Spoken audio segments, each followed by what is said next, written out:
Hey there, how's it going? We're happy to have you joining us from all around the world. If you're new here, welcome to the family. Don't forget to like and subscribe. Sirens blared in 200 locations across Israel, and Ben Gurion Airport was shut down due to Houthi attacks. Tel Aviv is reportedly preparing for a large-scale assault on Yemen. Meanwhile, Trump said, "They left us alone to deal with the Houthis," suggesting the US pulled out after being paid off by Saudi Arabia. Foreign companies are now fleeing Tel Aviv. Israel's ambassador to the US admitted to a technical failure in the defense systems. Washington has started fulfilling the first of the Houthis' demands. The UAE halted its humanitarian aid to Gaza. The US Secretary of Defense cancelled his trip to Tel Aviv. There was also a mysterious meeting between Syrian and Israeli officials in the UAE, and US-Iran talks appear to be making progress. Pakistan stated firmly that it won't cave to foreign pressure and is ready for any scenario. In response, India has deployed warships and hypersonic cruise missiles toward Pakistan. The White House expressed hope that Russia would approve President Trump's proposal. Tensions are flaring again between Tel Aviv and the Houthis, especially after the US seemingly removed itself from the equation. According to Reuters, after the Houthis targeted Ben Gurion Airport with a ballistic missile, airport operations were halted for hours. A Houthi military spokesperson claimed they also hit a key target in Tel Aviv with a specific type of drone. The Israeli Army radio reported that Tel Aviv now faces the Houthi threat alone.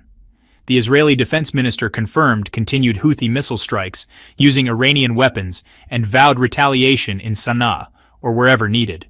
Sky News reported that a missile fired from Yemen caused massive explosions in Tel Aviv, with sirens going off in over 100 areas. Megan David Adam reported one injury as someone tried to reach a shelter, and another person fell into a pit and was seriously hurt while fleeing. All flights at Ben Gurion Airport were temporarily suspended, and Aegean Airlines canceled all flights to and from Tel Aviv until May 16th. Channel 14 in Israel said Tel Aviv is preparing for more strikes against the Houthis. Analysts believe this escalation may be an attempt to show Trump that Israel can act independently in the Middle East without external support. The pro-Israel AIPAC magazine cited unnamed security sources saying Trump's decision to stop attacks on the Houthis was a surprise. It was seen as a retreat from Red Sea confrontations, even at Israel's expense. The decision may have political motives tied to his upcoming visit to the Gulf, possibly influenced by Saudi Arabia, along with strategic and tactical concerns. Channel 13 in Israel reported growing anxiety in Tel Aviv due to the failure of its defense systems against the new wave of Houthi attacks. Israel's UN ambassador admitted to technical flaws and threatened a harsh response if attacks continue.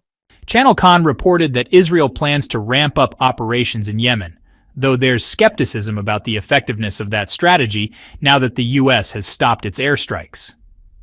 Yedioth Ahronoth reported that the return of foreign airlines to Tel Aviv before summer is highly unlikely, showing a loss of investor confidence. On the diplomatic front, U.S. envoy Steve Witkoff said the Biden administration is leaning toward peaceful solutions, hinting at ending the war in Gaza to stop attacks on Tel Aviv. Analysts on Israel's Channel 2 called this a painful blow, suggesting America is leaving Israel to face the crisis alone. Yedioth Ahronoth also reported that Israel is considering strikes on Iranian targets in response to the Houthi missile attacks. Meanwhile, Houthi spokesman Nasreddin Amer fired back at Israeli defense minister threats, signaling the media and political conflict is far from over. Switching to Gaza, U.S. and Israeli officials are working on launching a humanitarian aid plan through an organization called Humanitarian Gaza, with distribution centers planned in the south of the Strip, potentially forcing civilians to relocate from the north.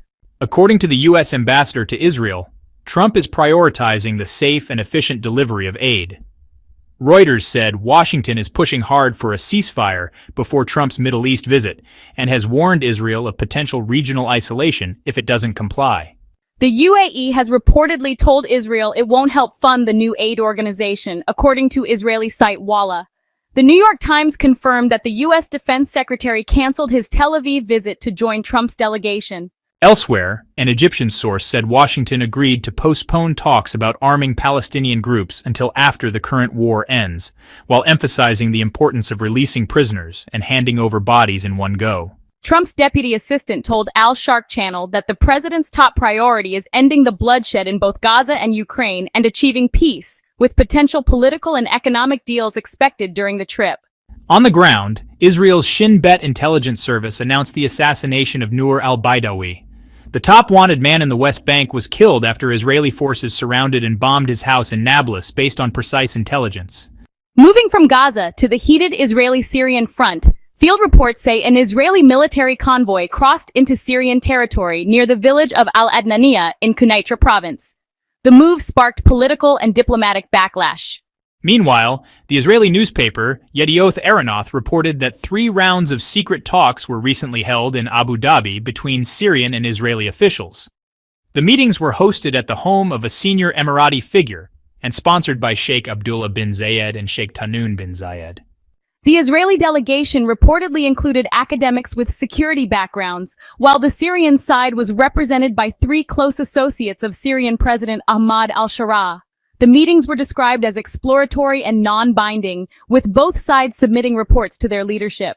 The Syrian team expressed frustration over Israeli military operations inside Syria and the occupation of 9 strategic hills. They demanded that President al-Sharaa be given space to rebuild Syria's internal system and pledged to expel Iran and prevent its return, according to Reuters. In contrast, the Israeli side emphasized the need to protect the Druze community in Syria, calling it a blood alliance that must not be compromised.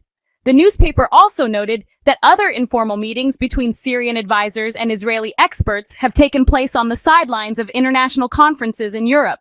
From Damascus to the Iran-US talks, the Iranian Foreign Ministry announced that Tehran and Washington will hold a new round of talks tomorrow, Sunday, as part of ongoing diplomatic efforts.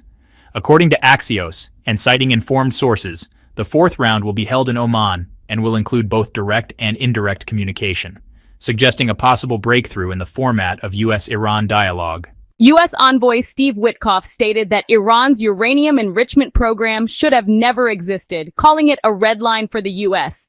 He stressed that halting enrichment means fully dismantling the nuclear program. India-Pakistan, flames of conflict rising. Tensions are heating up between India and Pakistan, sparking international concern over a potential nuclear conflict.